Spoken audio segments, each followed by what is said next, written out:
વડોદરા શહેરના છાણી વિસ્તારમાં એક 8 વર્ષની બાળકી સાથે દુષ્કર્મ થયા હોવાની ગંભીર ઘટના સામે આવી છે। આ સમગ્ર ઘટનાને લઈને પોલીસે પોક્સો એક્ટ હેઠળ સંબંધિત કલમો હેઠળ ગુનો નોંધી વધુ તપાસ હાથ ધરી છે। મળતી માહિતી અનુસાર ભોગ બનનાર બાળકીના માતા-પિતા ખુલ્લા ખેતરમાં ઝૂંપડું બનાવીને રહે છે। આરોપી તરીકે ઓળખાયેલા જગદીશ પુંજાભાઈ ગોહિલ ઉંમર વર્ષ 55 વર્ષ નજીકના જ એક વેરહાઉસમાં સફાઈનું કામ કરતો હોવાનું સામે આવ્યું છે। આક્ષેપ છે કે આરોપી બાળકીને ચોકલેટ અને અન્ય વસ્તુઓની લાલચ આપીને પોતાની પાસે બોલાવતો હતો અને ત્યારબાદ તેની સાથે દુષ્કર્મ આચર્યું હતું। આ ઘટના નારાયણનગર ગન્નાળા સામેના વિસ્તારમાં બની હોવાનું પોલીસ ફરિયાદમાં નોંધાયું છે। આ ઘટનાની જાણ થતાં છાણી પોલીસે તાત્કાલિક ગુનો નોંધી આરોપીને ઝડપી પાડવા તેમજ સમગ્ર ઘટનાની તપાસ શરૂ કરી છે।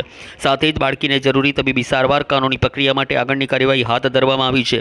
પોલીસે જણાવ્યું છે કે સમગ્ર મામલે તપાસ પાસાઓની ગંભીરતાપૂર્વક તપાસ કરવામાં આવી રહી છે અને તપાસ પૂર્ણ થયા બાદ કાયદા મુજબ આગળની કાર્યવાહી કરવામાં આવશે। બાળ પીડિતાની ઓળખ સુરક્ષિત રાખવા માટે કાયદાકીય જોગવાઈઓનું પાલન પણ કરવામાં આવી રહ્યું છે। કાલે બની હતી કાલે 1 વાગ્યા જેવી। શું ઘટના બની? એટલે છોકરીને કપડાં બધા ઉતારી દીધા હતા એ કાકાએ એની જાતે।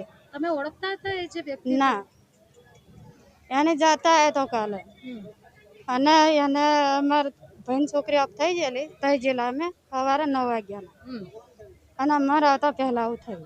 તો હવે શું કાર્યવાહી શું થવી જોઈએ? કાર્યવાહી થવું જ જોઈએ ને, શું સજા શું મળવી જોઈએ? સજા તો મળવી જ જોઈએ ને। દીકરીની હાલત અત્યારે કેવી છે? આમ સારી છે એમ તો। કેટલા વર્ષની તમારી દીકરી? 6 વર્ષની જેવી છે। ફરિયાદ નોંધાવી તમે?